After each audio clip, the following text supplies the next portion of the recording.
Good morning students, I am Shashank Saumitra. कल तक हमने टॉपिक किया था कूलम्ब्स लॉ। अब हम लोग उससे आगे बढ़ते हैं इलेक्ट्रिक फील्ड में।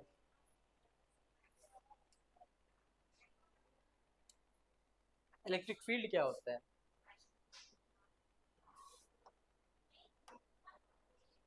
इसका डेफिनेशन होता है a region around the charge particles where any other charge particles experiences electric force, it is called electric field.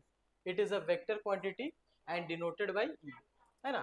तो कहने का मतलब है कि अगर एक पर्टिकुलर चार्ज है, उसके अराउंड में, उसके एरिया में, है ना, जिसमें क्लोज कांटेक्ट होगा, क्लोज कांटेक्ट हो या ना हो, उसके विसिनिटी में अगर कोई दूसरा चार्ज पार्टिकल आए, है ना, तो उस पर वो क्या फील्ड डालता है या अपने किस एरिया तक वो किस तरह का फील्ड प्रोड्यूस करता है, उसको हम लोग बोलते हैं इलेक्ट्रिक फील्ड। एग्जाम्पल, एक ये चार्ज है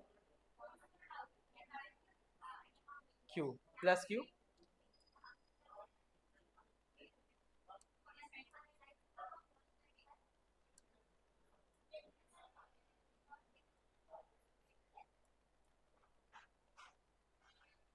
अब इसके अराउंड अगर मान लीजिए ये क्यू चार्ज है, अब ये कितने अराउंड एरिया तक, है ना, अपना फील्ड को फील्ड एग्जर्ट करता है, प्रेशर जहाँ उसका इफेक्ट होगा, है ना। फॉर एग्जांपल, अगर ये कंप्लीट एरिया ये हुआ, है ना, यहाँ तक इसका इफेक्ट अपना फील्ड का वो डाल सकता है।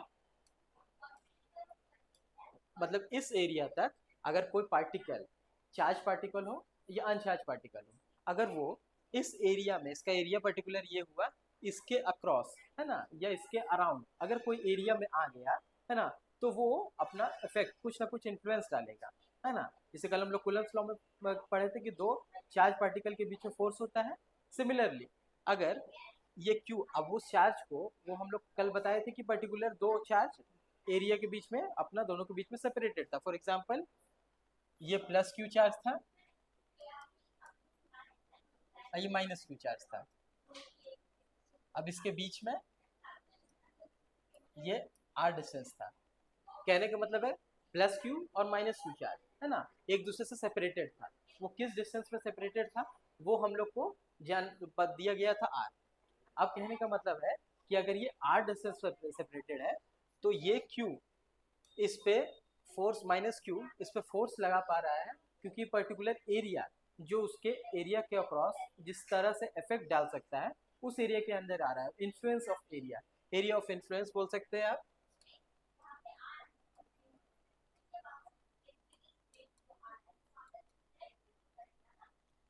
Area of influence of Q, तो जैसे इस क्यू का एरिया ऑफ इन्फ्लुएंस होगा, सिमिलरली माइनस क्यू का भी एरिया ऑफ इन्फ्लुएंस होगा।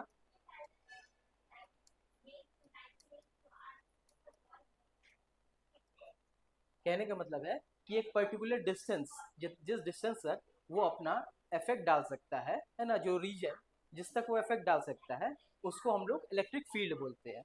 इलेक्ट्रिक फील्ड क्या हुआ? The a region around the charge particle where any other charge particle experiences electric force, electric force is called electric field.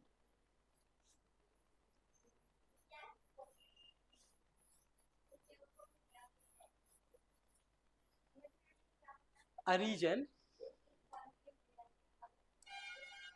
a region around the charge particles, एक region हुआ ये Q charge particle, उसके around एक area हुआ, है ना, around the area charge particle where any other charge particle, note करना है कि अदर चार्ज पार्टिकल होगा, एक्सपीरियंसेस इलेक्ट्रिक फोर्स, जो फोर्स बताए थे कूलम्ब्स लॉ के अकॉर्डिंग, जो फोर्स उस पर इफेक्ट डाल रहा है ना, तो वो हम लोग का इलेक्ट्रिक फील्ड होगा। It is called electric field, है ना।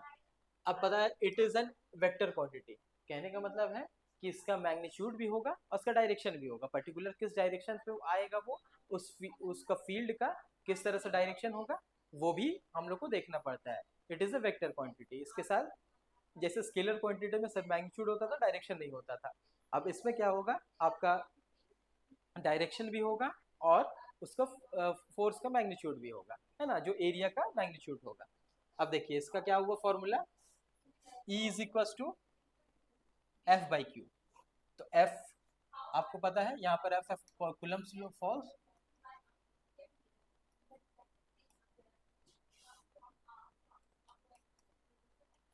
कूलम्ब्स फोर्स जो था F इज इक्वल्स टू के Q1 Q2 by R square. यहाँ Q1 और Q2 दो चार्ज पार्टिकल्स है और K आपका कांस्टेंट ऑफ प्रोपोर्शनैलिटी है और आर स्क्वायर है डिस्टेंस, है ना, आर स्क्वायर डिस्टेंस है। तो E is equals to F by Q, ये फॉर्मूला हम लोग को याद रखना है। E is equals to F by Q।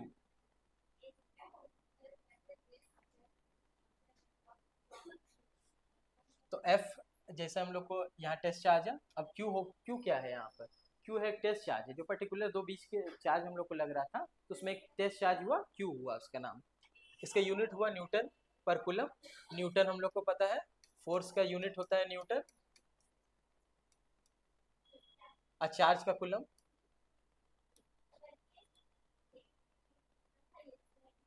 Charge का कूलम हुआ, अब इसका डायमेंशन क्या होगा,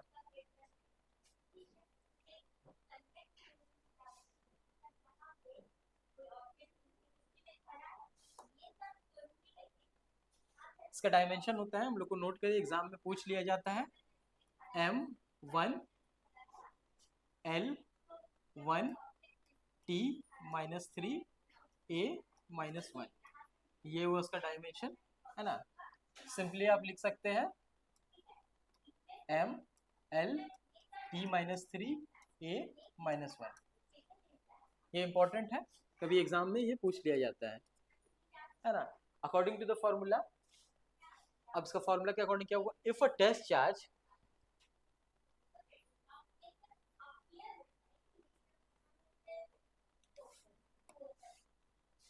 according to the formula, if a test charge Q0 is located at a distance r from Q1, Q1 एक particular charge हुआ, then the ratio of the force applied on that test charge and magnitude of the test or rest charge is called electric field intensity, है ना। ये हुआ electric field intensity का है definition. अब इसमें क्या होता है, Q हम लोग का हुआ है चार्ज Q0 एक हम लोग टेस्ट चार्ज लेते हैं, है ना। if the test charge Q0 is located at a distance r, कहने का मतलब है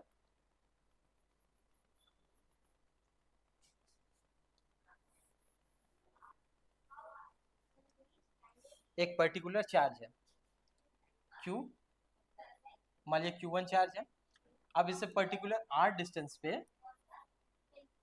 एक Q0 चार्ज है, ये Q1 इसका पर्टिकुलर एरिया फील्ड होगा, Q1 चार्ज है। अब इसका डायरेक्शन, अब इसका मैग्नीट्यूड हम लोग नहीं देखते हैं कि कौन सा इसमें साइन लगा है, प्लस या माइनस, है ना। अगर Q1 एक चार्ज हुआ तो उसके r डिस्टेंस पे हम लोग एक Q0 टेस्ट चार्ज लाते हैं, ये क्या है, test charge,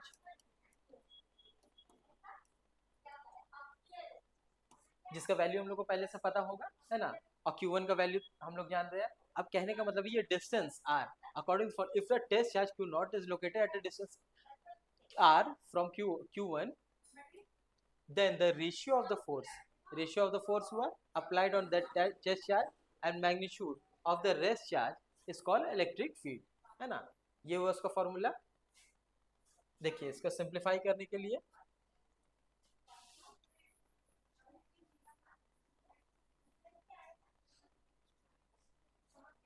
E is equals to K Q0 Q1 by R square. अब इसको डिवाइड हम लोग कर लेंगे Q0 से, ये फोर्स हो गया, अल्टीमेटली यही इसका फॉर्मूला है, E is equal to F by Q, E is equal to F by Q। तो F होगा कूलम्ब्स फोर्स जो हम लोग का, जिसका फॉर्मूला हुआ ये K Q1 Q0 Q1 by R square.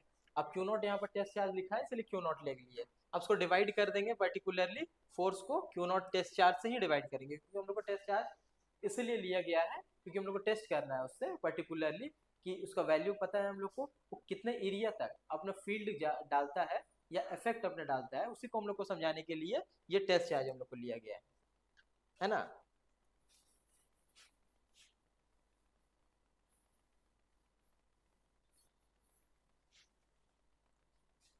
अब देखिए, it means electric field depends on two factor. अब क्या क्या फैक्टर पे वो डिपेंड करता है? पहला, मैग्नीट्यूड ऑफ चार्ज, है ना, जब हम लोग देखें दोनों चार्ज का मैग्नीट्यूड हुआ, अगर Q1 है, इसका सिंप्लीफाइड फॉर्मूला यही होगा आपका। अगर हम लोग सॉल्व करेंगे इसको तो E is equal to K Q naught Q1 by R square divided whole divided by Q0। तो यहाँ पर Q0 कैंसिल हो जाएगा, तो आएगा क्या अल्टीमेटली आपका E इज इक्वल टू के Q1 बाई आर स्क्वायर। ये हो गया फॉर्मूला, है ना, ये इलेक्ट्रिक फील्ड का फॉर्मूला हुआ।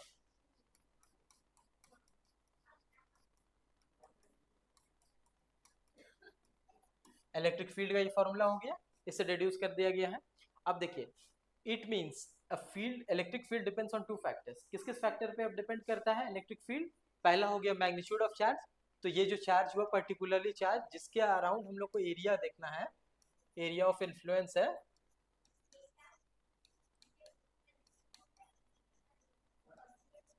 एरिया ऑफ इन्फ्लुएंस हम लोग देख रहे हैं, उसके अक्रॉस यही होगा आपका Q1, उसका मैग्नीट्यूड, है ना। और दूसरा हुआ distance of the point from the charge. अब ये जो टेस्ट चार्ज हुआ, अगर कहने का मतलब है ये Q1 हुआ जो हम लोग को मेन चार्ज है ना, इसी के अराउंड हम लोग को इलेक्ट्रिक फील्ड जानना है, और इससे Q0 एक टेस्ट चार्ज लेंगे हम लोग r डिस्टेंस पे, r डिस्टेंस है दोनों के बीच में। तो ये हम लोग को जानना है कि ये दोनों के बीच में जो डिस्टेंस आ रहा है ना, वो कितना एरिया तक अपना फील्ड ऑफ इन्फ्लुएंस या एरिया ऑफ इन्फ्लुएंस डाल पा रहा है ना, यही इसी को हम लोग इलेक्ट्रिक फील्ड बोलेंगे। तो कहने का मतलब है ये जिस एरिया तक डाल रहा है, ये E इज इक्वल टू के Q1 बाई आर स्क्वायर, ये हुआ इसका इलेक्ट्रिक फील्ड, है ना। ये इतना एरिया तक पर्टिकुलरली अपना फोर्स ऑफ इन्फ्लुएंस डाल पाएगा किसी भी पर्टिकुलर चार्ज अगर उसके पास आएगा तो, है ना, कोई भी चार्ज बॉडी पे आएगा तो इतने एरिया तक उसका इन्फ्लुएंस जाएगा। अब हर ऑब्जेक्ट का अलग अलग एरिया ऑफ इन्फ्लुएंस होता है। कहने का मतलब है अगर ये Q चार्ज हुआ,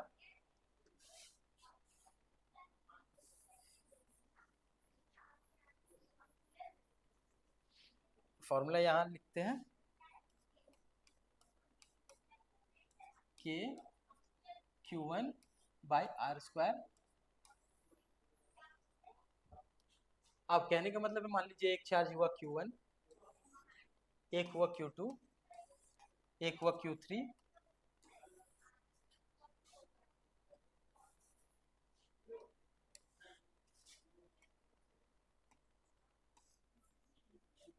अब सब जैसे इसका एरिया इलेक्ट्रिक फील्ड है ना, जैसे इसका एक इलेक्ट्रिक फील्ड होगा पर्टिकुलर एरिया तक ये अपना इलेक्ट्रिक फील्ड इन्फ्लुएंस डालेगा।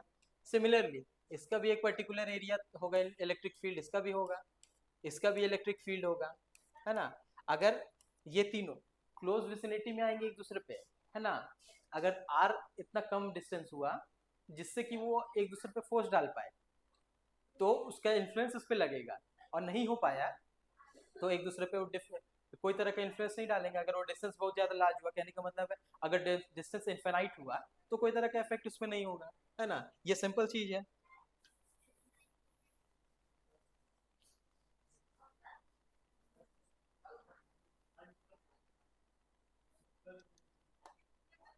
तो दो फैक्टर पे डिपेंड करता है, मैग्नीट्यूड और डिस्टेंस, जैसे हम लोग को बताए थे, एक मैग्नीट्यूड हुआ और डिस्टेंस दोनों के बीच में। अब फॉर पॉजिटिव चार्ज, अब देखिए अगर चार्जेस अलग अलग हो जाएंगे तो उसमें क्या होगा। अगर positive charge, for the positive charge direction of electric field is radially outward. Radially outward कहने का मतलब है कि अगर हम लोग ये क्यू चार्ज मान रहे हैं तो जो भी इलेक्ट्रिक फील्ड होगा इसके रेडियस पे ही फ्लो करेगा। अगर इसको हम लोग पॉइंट चार्ज मान रहे हैं,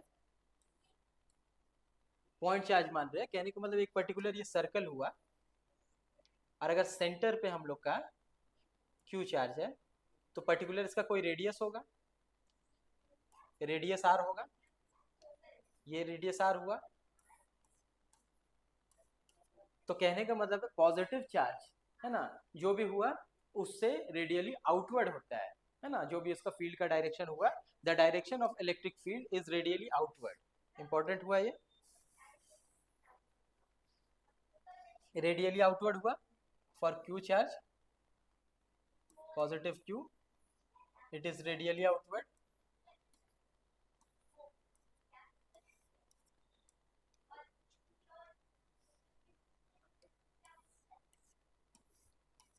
रेडियली आउटवर्ड हुआ है ना.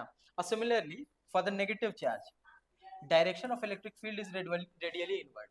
कहने का मतलब है अगर नेगेटिव चार्ज हुआ, माइनस क्यू हुआ, तो ये जो फील्ड आएगा इसके टूवर्ड्स आएगा.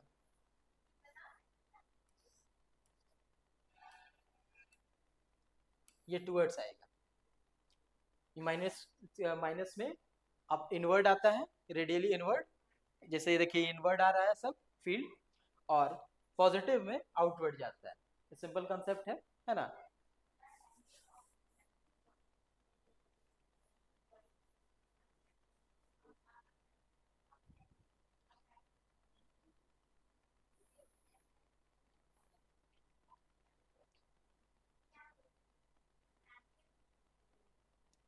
देखिए वही उसमें यहाँ पर दिखाया गया है.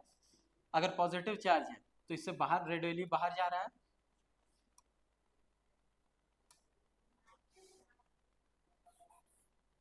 रेडियली बाहर जा रहा है ना.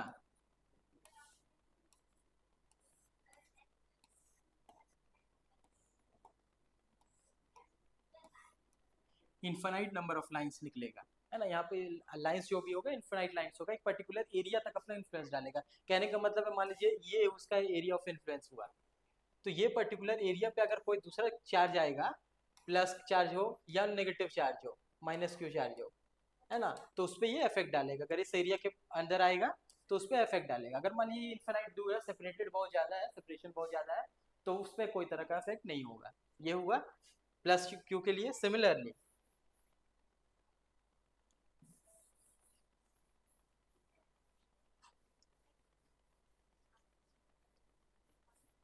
सिमिलरली अगर आप देखेंगे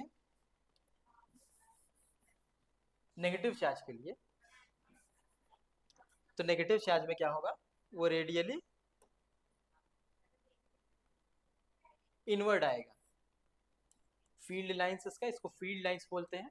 जो भी ये सब लाइन हुआ इसको फील्ड लाइन बोलेंगे.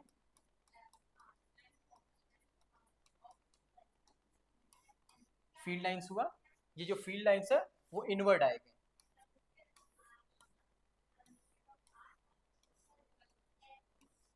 ये इनवर्ड आएगा. ये हुआ इसका इलेक्ट्रिक फील्ड लाइंस, है ना. फिर आगे देखिए,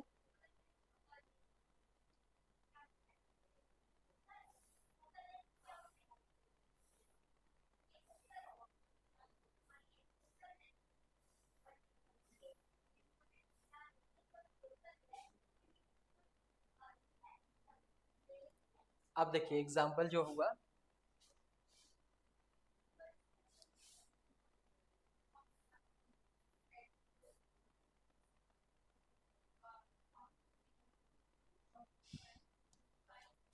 अब सपोज कीजिए ये प्लस क्यू चार्ज हुआ,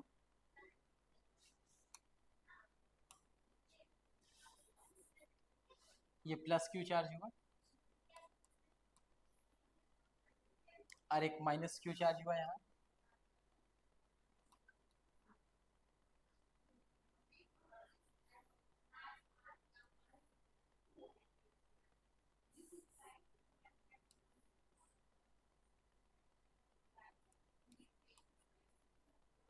ये प्लस क्यू चार्ज है और ये माइनस क्यू चार्ज है.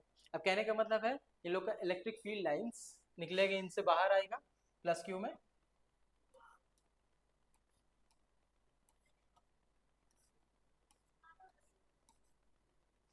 और माइनस क्यू में इनवर्ड आएगा.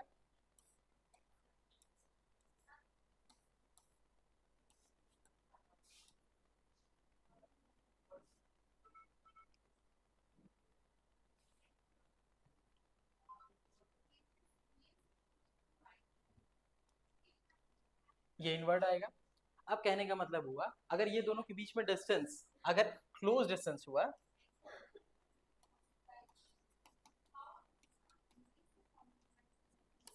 such that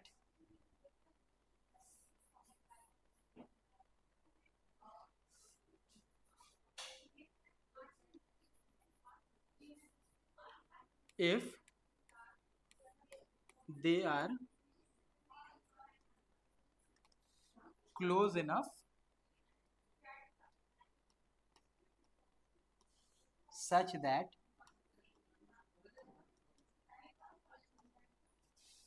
they both experience one another's electric field,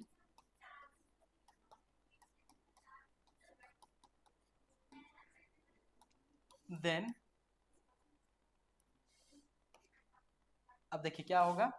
अगर ये दोनों आपस में क्लोजली है, बहुत ज़्यादा क्लोज है, ऐसा क्लोज हो कि इसका इफेक्ट, फील्ड लाइन का इफेक्ट इस पे हो जाए और इसका इस पे हो जाए, दोनों आपस में इतना क्लोज है कि एक दूसरे का फ्री फील्ड लाइन से इफेक्ट कर सकते हैं, है ना। तो उसके का क्या केस बनता है, जो बुक्स में लिखा रहता है वो देख लीजिए।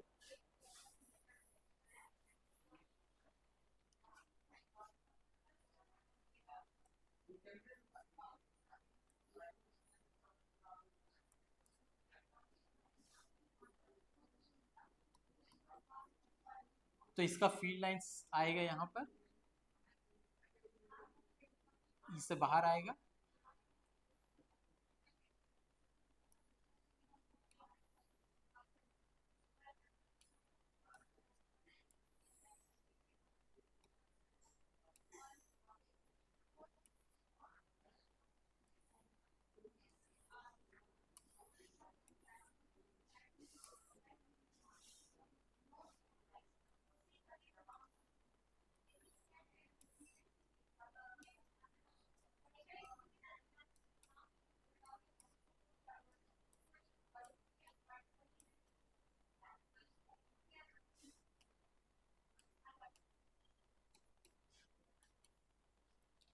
तो ये देखिए एक दूसरे पे इफेक्ट डाल रहे हैं, इसका जो इलेक्ट्रिक फील्ड लाइंस है वो बाहर आ रहे हैं और वो इस पे जा रहे हैं और इस पे अंदर आना है, तो दोनों एक दूसरे से लिंक हो जा रहे हैं। तो अब ये एक मैग्नेट सिमिलर केस होता है बार मैग्नेट का, हम लोग जो मैग्नेटिज्म में हम लोग पढ़ेंगे आगे भी।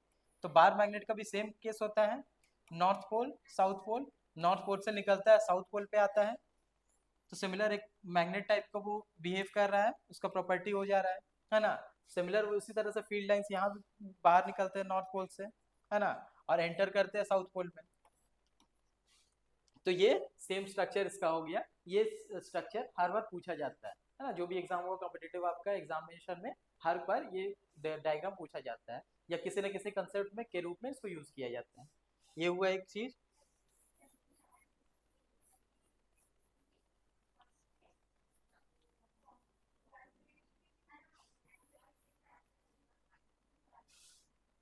अब आगे देखिए,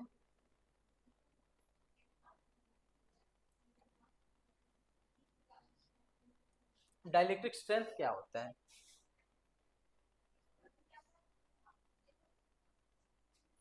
डाइलेक्ट्रिक स्ट्रेंथ क्या होता है, it is the minimum, it is the minimum dielectric strength is the, it is the minimum field intensity that should be applied to break down the insulating property of the insulator. It is the minimum field intensity that should be applied to break down the insulating property of the insulator। कहने का मतलब है कि एक particular insulator, अब कल बताया गया था कि इंसुलेटर में ही ये प्रॉपर्टी होता है डाइलेक्ट्रिक स्ट्रेंथ का। डाइलेक्ट्रिक्स को भी हम लोग रखे थे हम इंसुलेटर के कैटेगरी में। तो इसमें कहने का मतलब ये है कि अगर एक पर्टिकुलर डाइलेक्ट्रिक इंसुलेटर है तो उसमें इलेक्ट्रिक फील्ड, है ना, जितना मिनिमम चाहिए कि उसका वो ब्रेक डाउन हो सके, है ना, that break down the insulating property, उसका इंसुलेटिंग प्रॉपर्टी ब्रेक डाउन हो सके, तो वो हम लोग उसको हम लोग कहेंगे डाइलेक्ट्रिक स्ट्रेंथ, है ना। एक पर्टिकुलर कहने का मतलब है मटेरियल हुआ, ये कैपेसिटर है, टू प्लेट्स हैं, इसके बीच में डाइलेक्ट्रिक है, डाइलेक्ट्रिक डाला हुआ है,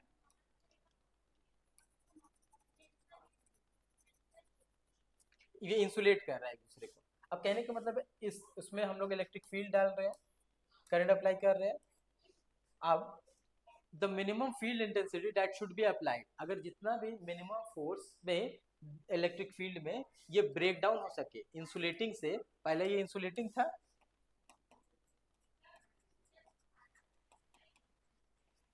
कहने का मतलब है ये इंसुलेटर की तरह बिहेव कर रहा था, अपने से इलेक्ट्रिसिटी पास नहीं करने दे रहा था, है ना। अब क्या हुआ कि अगर हम लोग इलेक्ट्रिक फील्ड हम लोग अप्लाई किए हैं, तो इलेक्ट्रिक फील्ड अप्लाई करने पे अगर मिनिमम जो भी हम लोग को रिक्वायर्ड इलेक्ट्रिक फील्ड उस पर अप्लाई की है जिससे उसका ब्रेक डाउन हो जाए इलेक्ट्रिक इंसुलेटिंग पावर में, तो उसको हम लोग बोलेंगे डाइलेक्ट्रिक स्ट्रेंथ।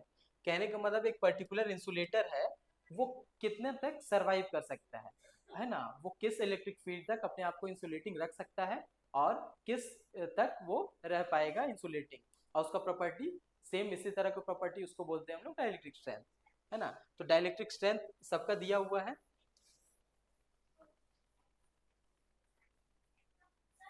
ये इंसुलेटर के लिए ही होता है, आपको याद रखना है ना। डायरेक्टली अब इसका एग्जांपल आपको मिलेगा कैपेसिटर में, कैपेसिटर में होता है यूज, और भी इंसुलेटिंग डिवाइस में होता है।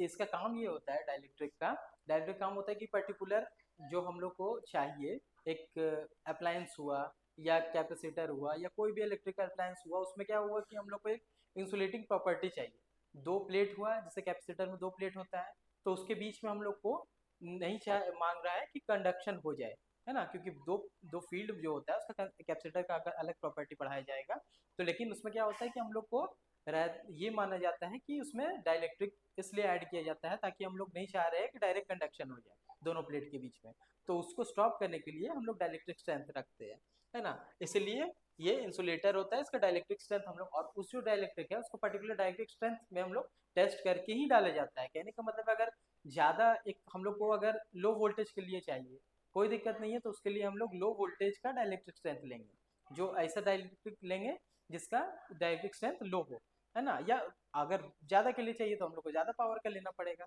ये हुआ इसका सिमिलर। अब डाइलेक्ट्रिक स्ट्रेंथ दिया गया है इसमें ऑफ एयर, एयर क्या होता है, एयर का डाइलेक्ट्रिक स्ट्रेंथ होता है 3 × 10⁻⁶ वोल्ट पर मीटर, 3 × 10⁻⁶ वोल्ट पर मीटर हो गया इसका डाइलेक्ट्रिक स्ट्रेंथ ऑफ एयर का। अब डाइलेक्ट्रिक स्ट्रेंथ ऑफ टेफ्लॉन, एक पर्टिकुलर मटेरियल होता है आप लोग को पता होगा, पॉलीमर होता है टेफ्लॉन, उसका इलेक्ट्रिक स्ट्रेंथ होता है 60 × 10⁻⁶ वोल्ट पर मीटर। ये सब प्रॉपर्टी आपको याद करने की जरूरत नहीं है, क्योंकि जो भी न्यूमेरिकल्स अगर दिया रहेगा उसमें ही प्रॉपर्टी दिया रहेगा, उसका वैल्यू दिया रहेगा, उसमें आपको याद करने की जरूरत नहीं है। लेकिन एयर के लिए आप चाहे तो इसको याद कर रहे हैं क्योंकि ये कॉमन चीज है, 3 × 10⁻⁶ वोल्ट पर मीटर, है ना, ये आप याद कर सकते हैं इसको। अब आगे देखिए,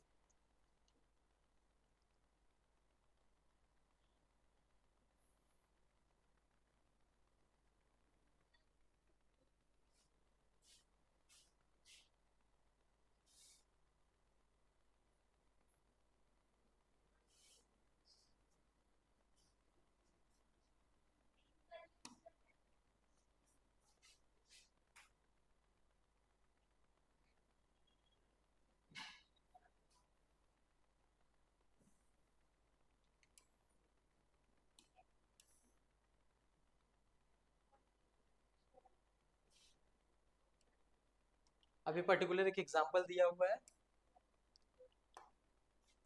the maximum charge of a sphere,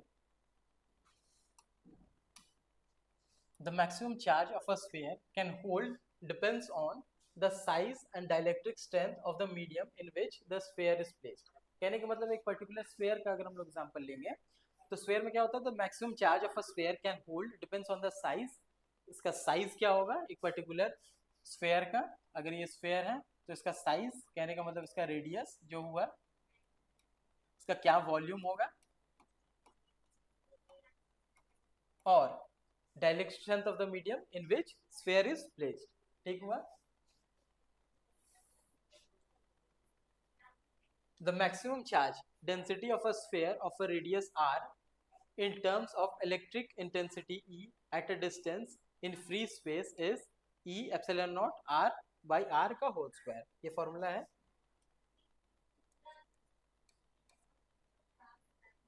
E epsilon naught R by R whole square, इसको याद रखना है ना।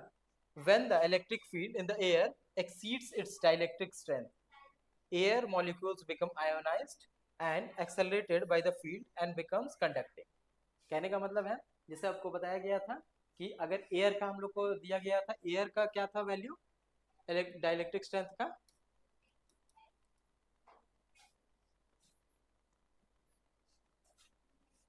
एयर का डाइलेक्ट्रिक स्ट्रेंथ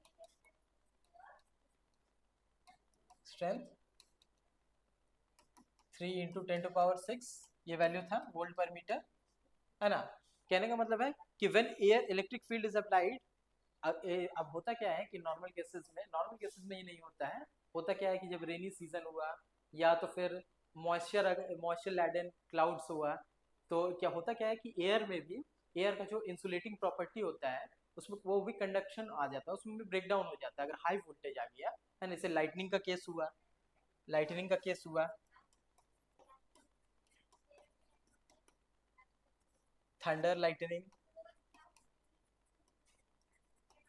उसमें क्या होता है कि हाई वोल्टेज फ्लो होता है ना। हाई वोल्टेज आप लोग ने देखा होगा कि हाई वोल्टेज फ्लो होता है, उसके कारण क्या होता है कि जो एयर मॉलिक्यूल्स हुआ जो पहले इंसुलेटिंग थे, अब क्या है उसमें वाटर मॉलिक्यूल्स आने के कारण क्या हुआ, उसका डाइलेक्ट्रिक स्ट्रेंथ हाई वोल्टेज कारण वो ब्रेक डाउन हो जाता है, वो इंसुलेटिंग मटेरियल की तरह बिहेव करता है, इसी कारण से लाइटनिंग और थंडर होता है ना। ये उसका प्रॉपर्टी हो गया। Air exceeds its dielectric strength, air molecules become ionized and are accelerated by the electric field and the air becomes conducting.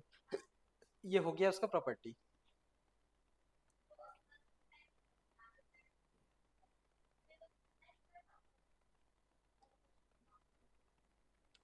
अब सरफेस चार्ज डेंसिटी क्या होता है? The charge per unit area of a conductor is defined as a surface charge density. कहने का मतलब है कि the charge per unit area, the charge per unit area, charge per unit area of a conductor is defined as a surface charge density, है ना। Surface charge density को हम लोग देखिए इसको रिप्रेजेंट करते हैं, है ना। Charge density is equal to total charge by area. कहने का मतलब एक पर्टिकुलर सरफेस हुआ, ये एक पर्टिकुलर सरफेस हुआ टोटल,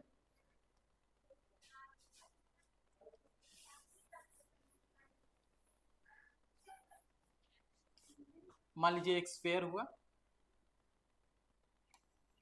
एक टोटल स्फेयर केस ले रहे हैं सिंप्लिसिटी के लिए, इसमें प्लस क्यू है, माइनस क्यू है, प्लस क्यू है, माइनस क्यू है, प्लस क्यू है ना। अब टोटल को हम लोग कल जैसे एडिटिव प्रॉपर्टी हम लोग को पढ़ाया गया था, तो इसके अक्रॉस, ये स्फेयर के अक्रॉस, ये इनक्लोज एरिया के across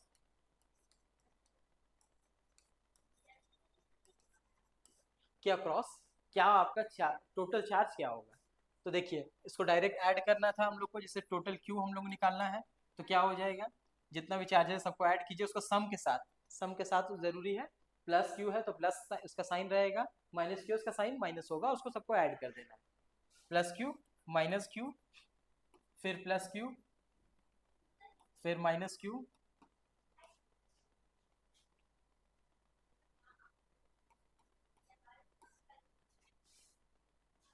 plus Q minus Q, plus Q minus Q, then plus Q, है ना। तो क्या हुआ देखिए, ये दोनों कैंसिल हो जाएगा, ये कैंसिल आउट हो जाएगा, लास्ट में क्या बचा, Q is equal two plus Q, charge ये बचा। तो ये टोटल एरिया के अक्रॉस, है ना, ये कितना इंक्लोज किया है charge, plus Q charge enclose किया है, इंक्लोज चार्ज इसका टोटल हो गया प्लस क्यू, है ना। और कहने का मतलब है ये पर्टिकुलर स्फेयर है,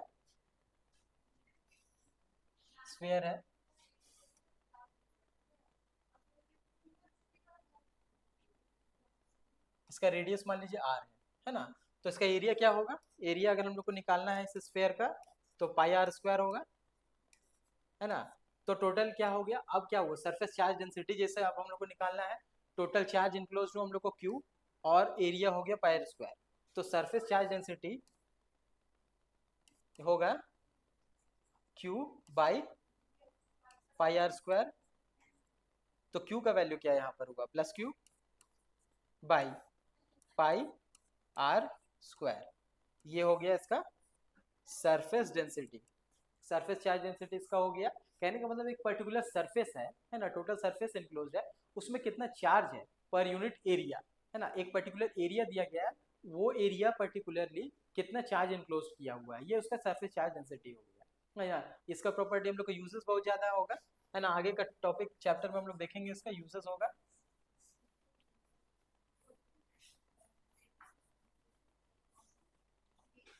अब देखिए इसके बारे में, total charge by area.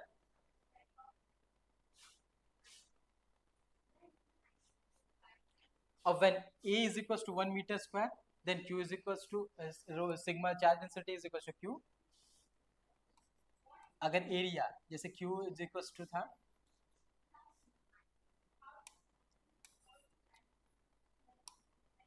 Sigma is equals to Q by pi R square, है ना, या एरिया सिंपली इसको एरिया लिखें Q बाई एरिया, है ना। अब कहने का मतलब अगर एरिया 1 मीटर स्क्वायर हो गया तो simply sigma is equal to Q के बराबर हो जाएगा। यही इसका प्रॉपर्टी यहाँ पे लिखा हुआ है ना, ये इसका यूजेज है। आगे जो हम लोग को मेन फॉर्मूला तो यही हुआ, है ना, Q बाई एरिया। अब जिस तरह का सरफेस में वो इनक्लोज, अगर स्क्वायर है तो स्क्वायर का एरिया होगा, सर्कल है तो स्फेयर है तो स्फेयर का एरिया होगा, है ना। इस तरह से करने के लिए हम लोग एक पर्टिकुलरली उसको देखा जाएगा, है ना। तो सरफेस टोटल हो गया ये। अब उसका एक केस हुआ, ये डेड्यूस किया, अगर एरिया 1 मीटर हुआ Q is equal to surface density होगा। Its unit is coulomb per metre, coulomb होगा पर मीटर। Q का अच्छा हम लोग को होता है कूलम पर मीटर स्क्वायर होगा, है ना। कूलम क्यू का चार्ज होता है यूनिट कूलम, और इसका मीटर स्क्वायर।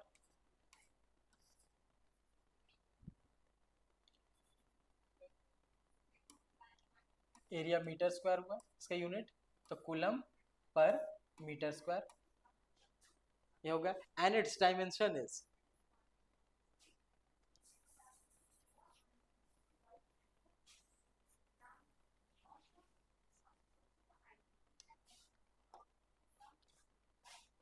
हो गया इसका डायमेंशन क्या होगा, ALT-2 डायमेंशन होगा।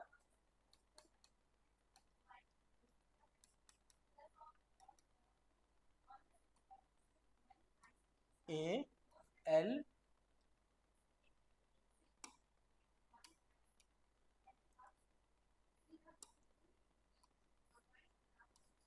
ATL⁻², ये हो गया, है ना। Use formula for the charge conductor, it is use in the formula for the charge disc, charge disc का केस में होगा, चार्ज कंडक्टर का केस में होगा, इनफाइनाइट शीट का केस होगा ऑफ चार्जेस। कहने का चार्ज डिस्क क्या होता है, एक पर्टिकुलरली डिस्क होता है ना, जिसके अक्रॉस चार्ज होगा। अगर डिस्क शेप में और चार्ज है उसका पर्टिकुलर, उसके लिए हम लोग को फायदा होगा। चार्ज कंडक्टर, एक पर्टिकुलर कंडक्टर है, करंट कैरिंग कंडक्टर है, उसके अराउंड हम लोग को चार्ज निकालने का काम होगा, है ना। ये चार्ज डिस्क होता है मेनली, आपको इंसुलेटर आप जब पढ़िएगा उसके केस में होता है चार्ज डिस्क, है ना। और इन्फाइनाइट शीट होता है, एक पर्टिकुलरली शीट अगर बहुत लंबा एरिया में अगर चार्ज है ना, एक मेटल अगर बहुत लंबा एरिया है उसका, इन्फाइनाइट एरिया है और उसमें चार्ज है वो टोटल, तो उसके लिए इन्फाइनाइट शीट होता है। The surface charge density depends on the shape of the conductor and the presence of the other conductors and insulator in the vicinity of the conductor. कहने का मतलब है, देखिए जैसे एरिया टर्म आ गया है इसमें, तो एरिया के कारण क्या होगा, शेप ऑफ कंडक्टर जरूरी है कि कंडक्टर का क्या पर्टिकुलर शेप है, तब ना उसमें पता चलेगा। अगर मान लीजिए स्फेरिकल है तो स्फेरिकल के अनुसार उसका एरिया होगा, अगर स्क्वायर है, क्यूबॉइड है, क्यूब है, तो उसका क्या शेप होगा, उसके अनुसार हम लोग को उसका एरिया होगा। इसलिए वो शेप पे डिपेंड करता है कंडक्टर का। And the presence of other conductors, कहने का मतलब एक पर्टिकुलर कंडक्टर है और क्या क्या कंडक्टर उसके अगर विसिनिटी पे और कंडक्टर है उसका तो उस पर भी डिपेंड करेगा, उस पर भी अपना इफेक्ट डाला जाएगा, है ना। And insulator in the vicinity, conductor भी और इंसुलेटर भी, अगर कंडक्टर पे भी ये इफेक्ट डालेगा और इंसुलेटर पे भी इफेक्ट आएगा उसका, है ना, in the vicinity of the conductor. अब आगे देखिए,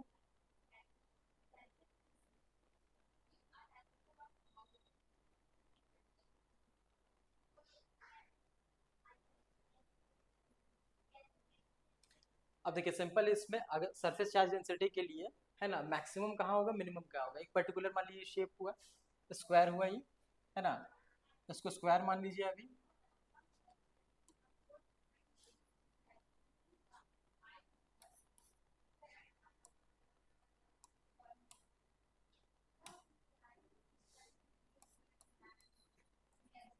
स्क्वायर शेप है ना, तो स्क्वायर शेप में भी सरफेस चार्ज डेंसिटी मैक्सिमम कहाँ होगा, ये जो एजेस है साइड्स में इसका कम रहेगा, देखिए इसका एरिया क्या होगा इनक्लोज, मैक्सिमम कहाँ होगा इसका कॉर्नर्स में, कॉर्नर जो होगा इसमें, जो कॉर्नर्स होगा उसमें मैक्सिमम होगा सरफेस चार्ज डेंसिटी, हर कॉर्नर्स में मैक्सिमम होगा, इसलिए क्योंकि जो चार्ज फ्लो होता है ना, कोरोना इफेक्ट पढ़ा जाएगा आगे में, तो इफेक्ट कोरोना के कारण क्या होता है कि वो चार्ज एजेस से ही चार्ज निकलते हैं, है ना, जो भी होगा जो लीकेज होता है तो वो होता है कोरोना, कोरोना आप पढ़िएगा तो उसमें क्या होता है कि लीकेज होता है एजेस से ही होता है, क्योंकि उसको शार्प ऑब्जेक्ट चाहिए, शार्प ऑब्जेक्ट में ज़्यादा लीकेज हो सकता है, तो ये इसी कारण से इसका एजेस में मैक्सिमम होगा सरफेस चार्ज डेंसिटी, और मिनिमम होगा बड़े एरिया में उसका मिनिमम इफेक्ट पता चलेगा हम लोग को। सिमिलर केसेस में देख लीजिए, इसका एजेस हुआ, है ना, पॉइंटेड सरफेस हुआ,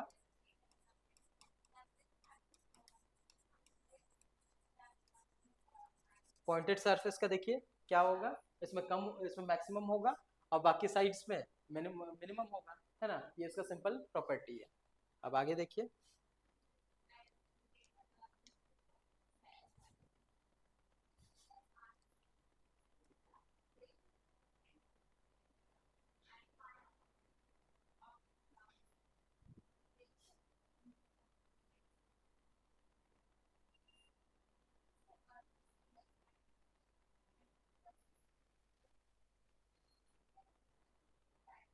अब इलेक्ट्रिक फ्लक्स क्या होता है, ये बहुत इंपॉर्टेंट टॉपिक है। इलेक्ट्रिक फ्लक्स क्या होता है, इलेक्ट्रिक फील्ड के बारे में आप जान लिए, अब इलेक्ट्रिक फ्लक्स क्या होता है, इलेक्ट्रिक फील्ड को तो पता चल गया हम लोग को कि एक पर्टिकुलर एरिया में जो एक पर्टिकुलर चार्ज के अराउंड एक पर्टिकुलर रीजन है वहां पर किस तरह का कितना एरिया तक वो अपना इन्फ्लुएंस डाल सकता है, वो उसका इलेक्ट्रिक फील्ड हुआ, फील्ड लाइंस पॉजिटिव में आउटवर्ड जाता है, रेडियली आउटवर्ड, और जो नेगेटिव चार्ज में होता है उसमें रेडियली इनवर्ड आता है ना। अब देखिए इलेक्ट्रिक फ्लक्स क्या होता है, the number of the number of electric field lines forces crossing a surface normal to the area gives the electric flux.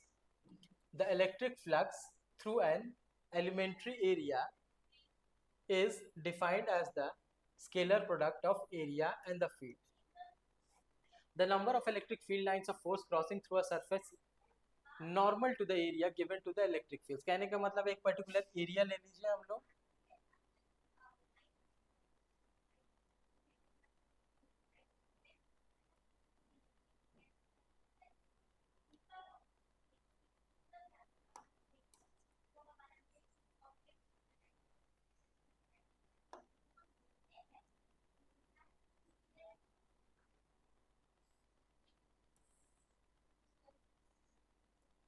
एक सरफेस है ना, इससे अगर फील्ड लाइन फोर्स जा रहा है, क्रॉस कर रहा है, ये फील्ड लाइंस है, इसे क्रॉस कर रहा है,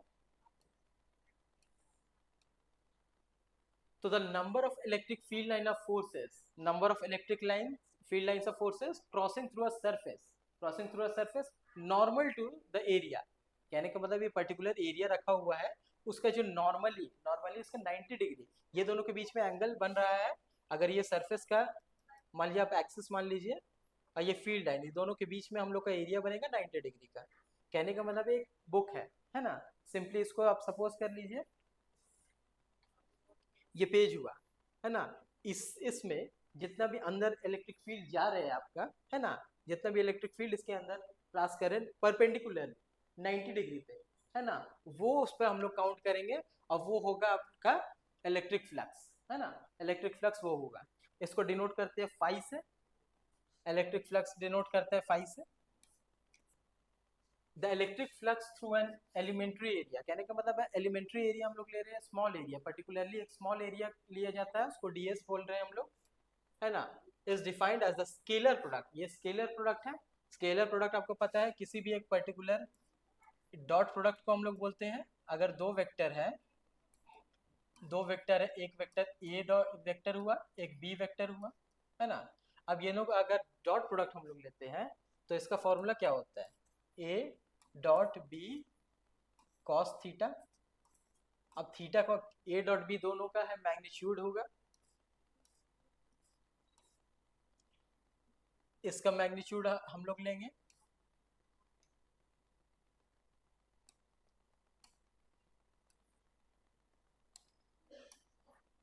ए वेक्टर हुआ, बी वेक्टर हुआ, है ना। अब इस दोनों का मैग्नीट्यूड होगा, magnitude product into cos theta. Theta क्या है, ये दोनों के बीच के एंगल, दोनों एक दूसरे से एंगल क्या बना रहा है ना। तो अगर 90 डिग्री होगा तो कॉस 90 डिग्री क्या होता है, 1 होता है। और आपको पता है कि जो भी कॉस हुआ, साइन हुआ, है ना, साइन फंक्शन, कॉस फंक्शन, इसका मैक्सिमम वैल्यू क्या होता है, 1 होता है। तो कहने का मतलब है कि ये क्या हो गया, 5 आपका हो गया E dot D S cos theta. E हुआ एक उसका electric field, dot D S हुआ और कॉस थीटा, है ना। तो कॉस थीटा अगर मैक्सिमम हम लोग को चाहिए तो मैक्सिमम अगर 90 डिग्री पे होगा, एक दूसरे पे परपेंडिकुलर होगा, सरफेस से परपेंडिकुलर इलेक्ट्रिक फील्ड जाएगा, तो हम लोग मैक्सिमम होगा।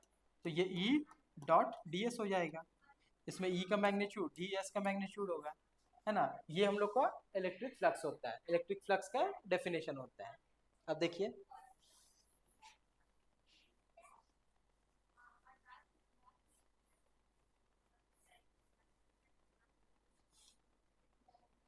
अब क्या है, ये फॉर्मूला इंपॉर्टेंट है, इसको याद रख लीजिएगा। और electric flux will be maximum when the electric field is normal to the area, जो अभी एक्सप्लेन किया गया है, cos थीटा 90 डिग्री हो जाएगा। अगर 90 डिग्री नॉर्मल एक दूसरे के है तो वो 90 डिग्री हो जाएगा और वो मैक्सिमम एरिया होगा। Electric flux will be minimum when the field is parallel to the area. Parallel कहने का मतलब है cos theta is equal to 0, theta is equal to 0 degree, cos 0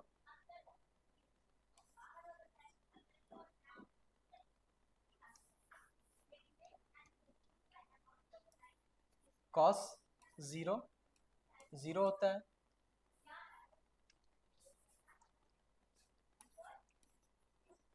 cos 0 degree 0 होता है ना।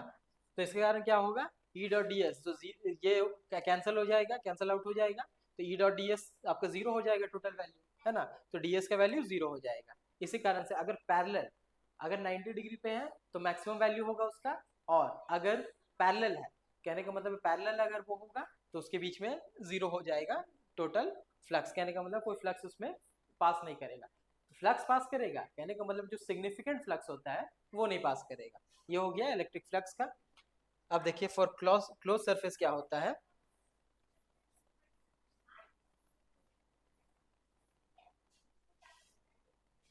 For close surface outward flux is positive and inward flux is negative. Same similar to electric field होगा, जो electric field का जो definition हम लोग दिए थे उसमें भी सिमिलर वही चीज था कि आउटसाइड जब हम लोग जा रहे हैं प्लस चार्ज का, प्लस पॉजिटिव चार्ज है तो उससे आउटसाइड निकल रहा है। तो अगर प्लस हुआ for outside flux it is positive and inward flux it is negative. Outward जा रहा है तो पॉजिटिव होगा, इनवर्ड आ रहा है नेगेटिव होगा, है ना। सिंपल चीज है ये।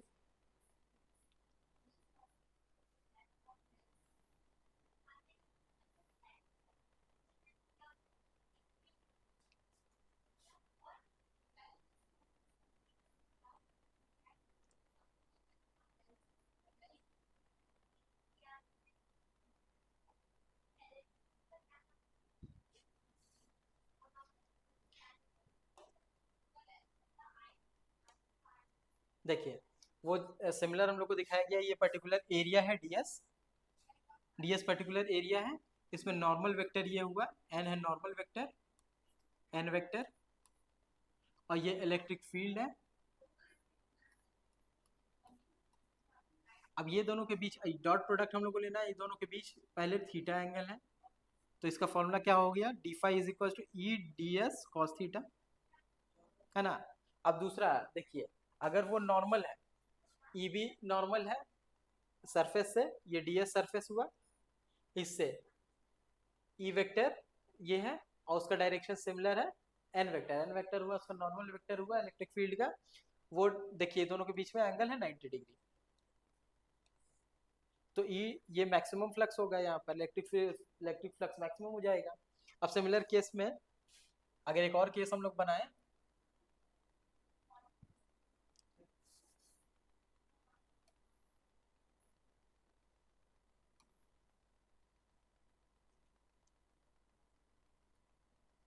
अब इसके पैरेलल हो जाए, अगर ये डीएस है इसके पैरेलल हो जाएगा तो क्या होगा, तब इसमें जीरो हो जाएगा इलेक्ट्रिक फ्लक्स, है ना, क्योंकि कॉस जीरो जीरो हो जाता है ना, सिमिलर चीज है ये।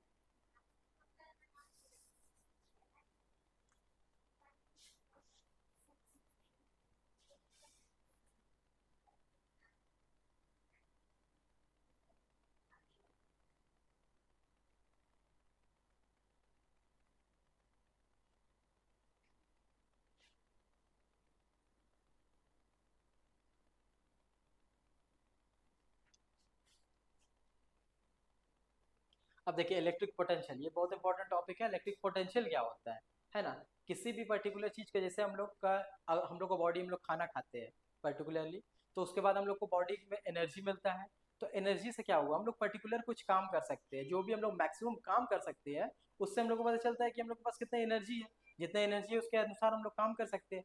तो सिमिलरली इलेक्ट्रिक फील्ड में भी यही केस होता है इलेक्ट्रिक पोटेंशियल का, है ना। अब इसका डेफिनेशन क्या हुआ, the electric potential at a point in a field is the amount of work done in bringing a unit positive charge from infinity to that point. इसका डेफिनेशन क्या हुआ, the electric potential at a point, एक particular point पे in a field is the amount of work done in bringing a positive charge। ये याद रखना है कि पॉजिटिव हम लोग, जैसे वहां पर क्यू नॉट हम लोग टेस्ट चार्ज लिए थे, यहाँ पर पॉजिटिव चार्ज हम लोग ले रहे हैं, positive charge from infinity to that point, infinity से उस पॉइंट पे हम लोग को ला रहे हैं, कहने का मतलब एक पर्टिकुलर यहाँ पर पॉइंट हुआ, एक पर्टिकुलर पॉइंट ए हुआ, है ना, ए पॉइंट हुआ या, और एक क्यू चार्ज हुआ, पॉजिटिव क्यू चार्ज मान लीजिए हम लोग, ये इनफाइनाइट डिस्टेंस पे रखा हुआ है, दोनों के बीच में डिस्टेंस कितना हुआ, इनफाइनाइट, कहने का मतलब है बहुत ज्यादा दूरी पे है, इन्फिनिटी का मतलब यहाँ पर है कि बहुत ज्यादा डिस्टेंस पे है, कहने का मतलब है ये अगर एक यहाँ पर ए पॉइंट पे अगर कोई चार्ज अगर आपका रखा हो तो वो इस पे कोई इफेक्ट नहीं डाल सकता है, उसका एरिया से इलेक्ट्रिक फील्ड का, जो इलेक्ट्रिक फील्ड से वो बाहर है ना, तो ये हम लोग बोला जाता है इलेक्ट्रिक फील्ड। तो यही एरिया हम लोग देखते हैं, इसमें कोई इफेक्ट नहीं डाल पाएगा, तो इन्फिनिटी से ये पॉजिटिव चार्ज को हम लोग को लाना है ए पॉइंट तक, ए पॉइंट तक प्लस क्यू से हम लोग को ए पॉइंट तक उसको लेके आना है। अब कहने का मतलब है अगर इन्फिनिटी से हम लोग कोई भी पॉजिटिव चार्ज हुआ किसी भी मैग्नीट्यूड का, उसको हम लोग ए पॉइंट तक लाएंगे, ए पॉइंट पे ही लाएंगे, तो उस पर कितना वर्क डन होगा, तो हम लोग को वहां से लाने में जो वर्क डन होगा यही हम लोग का होता है electric potential from infinity to that point, it is equal to the electric potential energy of positive charge at that point, इसी को हम लोग बोलेंगे इलेक्ट्रिक पोटेंशियल, है ना, एक पर्टिकुलर चार्ज को लाने के लिए, ये उसका डेफिनेशन हुआ। अब कहने का ये नोट डाउन इसको करना है, it is a scalar quantity, ये स्केलर क्वांटिटी हुआ, है ना, इसका क्या होता है, क्योंकि हम लोग देखिए एक पर्टिकुलर चार्ज को हम लोग ला रहे हैं एक पर्टिकुलर डायरेक्शन से, इन्फिनिटी से हम लोग उसके डायरेक्शन में ला रहे हैं, तो इसका ये हम लोग को एक पॉजिटिव चार्ज, इसमें सिर्फ हम लोग को वर्क डन देखना है, इसका क्या मैग्नीट्यूड हुआ, डायरेक्शन तो हम लोग को पता है, इस पर प्री डिफाइंड है कि हम लोग किसी पर्टिकुलर चार्ज को पॉजिटिव चार्ज में हम लोग ए पॉइंट पे लेके आना है, तो ये कितना वर्क डन हुआ हम लोग को ये देखना है। अब इसका ऐसा यूनिट क्या हुआ, वोल्ट हुआ।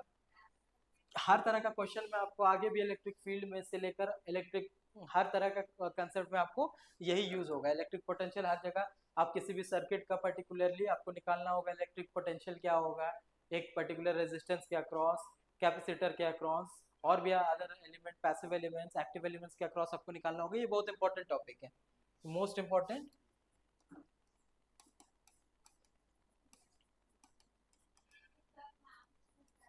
है ना। The electric potential at a distance d due to a point charge q in air vacuum is k q by d। इसका फॉर्मूला क्या हुआ, v is equal to k, q है पर्टिकुलर चार्ज, और d जो हम लोग को q positive charge था वो q चार्ज हुआ, है ना, और उसका डिस्टेंस, अगर ये डिस्टेंस से हम लोग लाना है तो d होगा। ये होगा हम लोग का फॉर्मूला। इसको फॉर्मूला लिख देते हैं,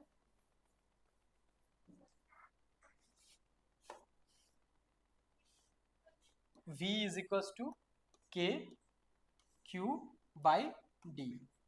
k क्या है, प्रोपोर्शनैलिटी कांस्टेंट,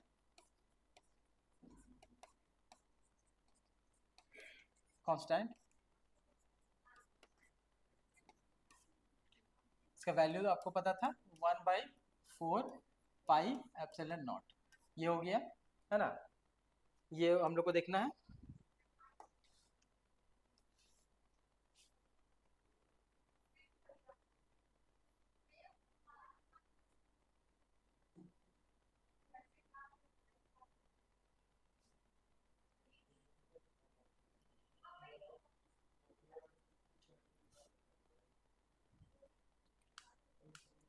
अब इलेक्ट्रिक पोटेंशियल क्या होता है, इलेक्ट्रिक पोटेंशियल फॉर्मूला क्या होगा हम लोग को देखना है। v is equal to minus E D dot D S. ये क्या हो गया, एक पर्टिकुलर मान लीजिए हम लोग v is equal to minus E dot D X, है ना। v is equal to E dot D, v is equal to into D, है ना। अब कहने का मतलब है क्या, ई क्या है, इलेक्ट्रिक फील्ड होता है। इलेक्ट्रिक फील्ड एक पर्टिकुलर एरिया, हम लोग को क्या इसका डेफिनेशन में ही था कि एक पर्टिकुलरली चार्ज को, पॉजिटिव चार्ज को हम लोग इनफाइनाइट से ला रहे हैं, इस कारण से ये नेगेटिव डायरेक्शन है।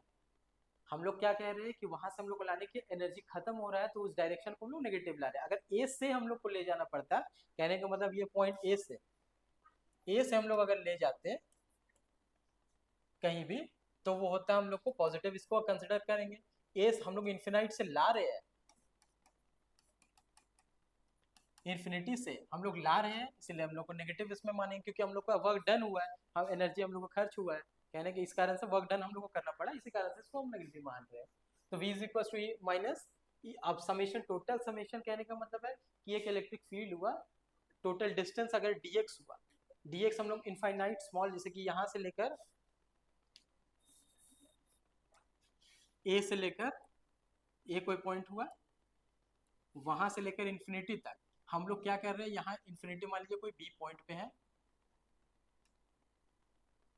चार्ज है, यहाँ प्लस q चार्ज रखा है, तो हम लोग क्या कह रहे हैं कि हम लोग को पर्टिकुलर डिस्टेंस पता नहीं है ना। इन्फिनिटी का मतलब है, इन्फिनिटी तो हम लोग को पता नहीं रहता है कि इन्फिनिटी होता क्या है, इन्फिनिटी का वैल्यू तो कोई डिफाइन नहीं है, हम लोग उसको मानते हैं बहुत ज्यादा डिस्टेंस। तो हम लोग क्या कर रहे हैं, उसके लिए छोटा सा हम लोग पार्टिकल, छोटा सा डिस्टेंस हम लोग dx ले ले रहे हैं, इन्फिनाइटली स्मॉल डिस्टेंस हम लोग dx ले ले रहे हैं, है ना। डिस्टेंस स्मॉल रहेगा हम लोग को इस कारण से, क्योंकि एक पर्टिकुलर एरिया अगर बहुत बड़ा एरिया लेंथ है, तो उसमें एक स्मॉल हम लोग एरिया ले लिए हैं। अब उसमें इलेक्ट्रिक फील्ड जो आ रहा है, इलेक्ट्रिक फील्ड इनटू dx कर दे रहे हैं, और इसको हम लोग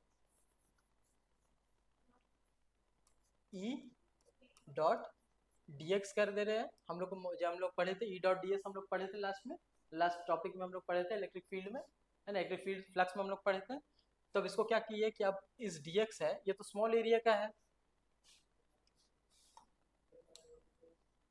ये स्मॉल एरिया के लिए है। अब इस स्मॉल एरिया को अगर हम लोग को इनफाइनाइट एरिया तक हम लोग को ले जाना है, तो क्या करना पड़ेगा, हम लोग करते क्या है, इंटीग्रेशन करते हैं। फॉर एग्जांपल हम लोग एक एग्जांपल से इसको समझ रहे हैं,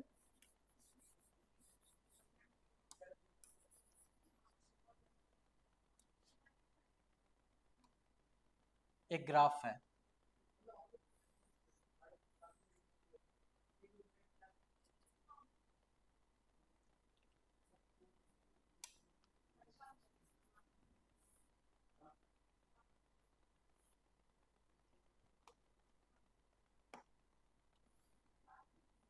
एक पर्टिकुलर मान लीजिए हम लोग ये ट्राइंगल है ना, यहाँ पर इसका डिस्टेंस है, मान लीजिए ये ए पॉइंट है, इसका यहाँ पर हाइट यहाँ पर एल रखिए, ये एम रखिए, है ना, ये डिस्टेंस हो गया आपका एक्स और ये हो गया वाई।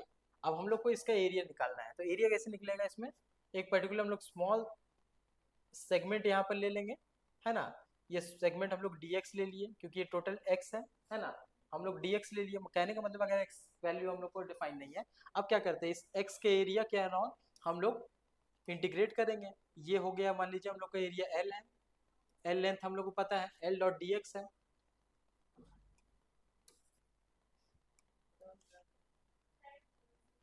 l होगा यहाँ टोटल इसका हाइट हो गया ट्राइंगल का, और ds इसका एरिया हो गया एक स्मॉल सेगमेंट का।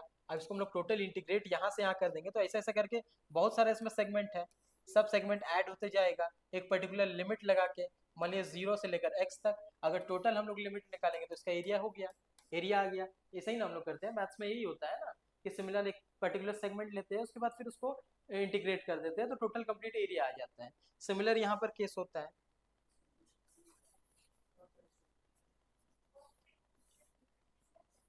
सिमिलर हम लोग ये यहाँ कर रहे हैं, ई डॉट डी एस एक स्मॉल सेगमेंट का हम लोग इंटीग्रेट कर दे रहे हैं, हम लोग को टोटल डिस्टेंस आ जा रहा है ना, तो यही है हम लोग का V इलेक्ट्रिक पोटेंशियल, ये हुआ V is equal to minus E dot D S, और नेगेटिव डायरेक्शन है क्योंकि हम लोग उसको वर्क को कर रहे हैं, हम लोग वर्क डन कर रहे हैं इन्फिनाइट से लेके आ रहे हैं पर्टिकुलर पॉइंट पे। अब देखिए V is equal to E dot D S, simply हम लोग सिंप्लीफाई करने के लिए ये लिखते हैं,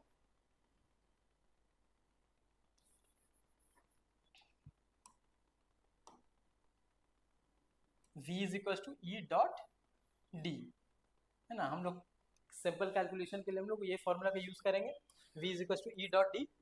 A positive charge in a field moves from high potential to low potential, whereas an electron moves from low potential to high potential when left free।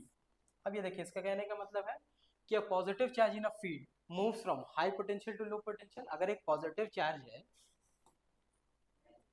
Field में, अगर एक पॉजिटिव चार्ज को हम लोग पर्टिकुलर किसी फील्ड में रख दिए हैं तो क्या करेगा, वो हाई पोटेंशियल से लो पोटेंशियल मूव करता है। और सिमिलर केस है वेयर एज एन इलेक्ट्रॉन, अगर इलेक्ट्रॉन का आप एग्जांपल लीजिए, इलेक्ट्रॉन क्या करता है, वो मूव करता है low potential to high potential opposite direction में। पॉजिटिव में क्या होता है, वो हाई से लो करता है, इलेक्ट्रॉन नेगेटिव लो से हाई करता है। कहने का मतलब एक पर्टिकुलर वायर है, इसमें अगर करंट हम लोग का प्लस क्यू यहाँ फ्लो कर रहा है,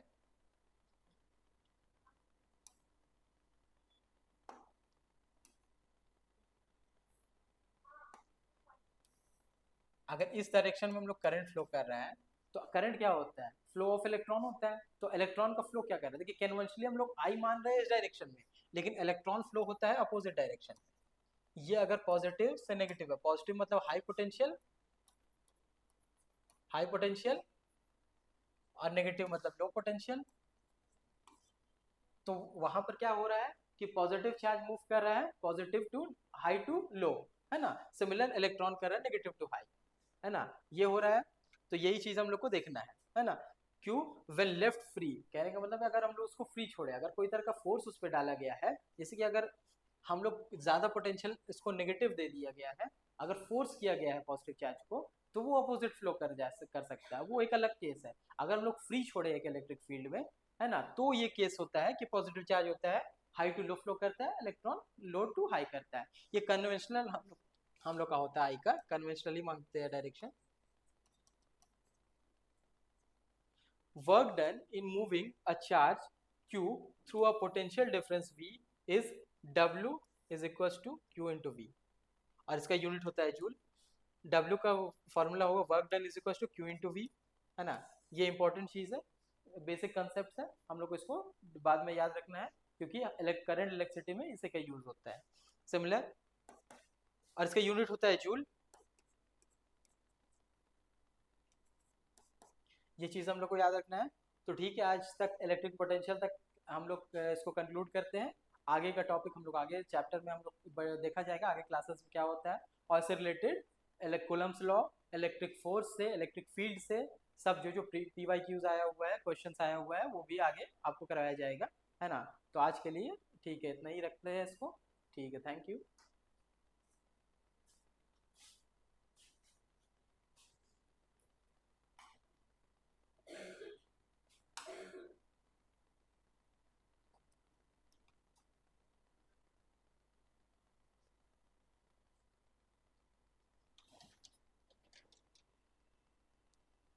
बंद कर दीजिएगा, हो गया। और ये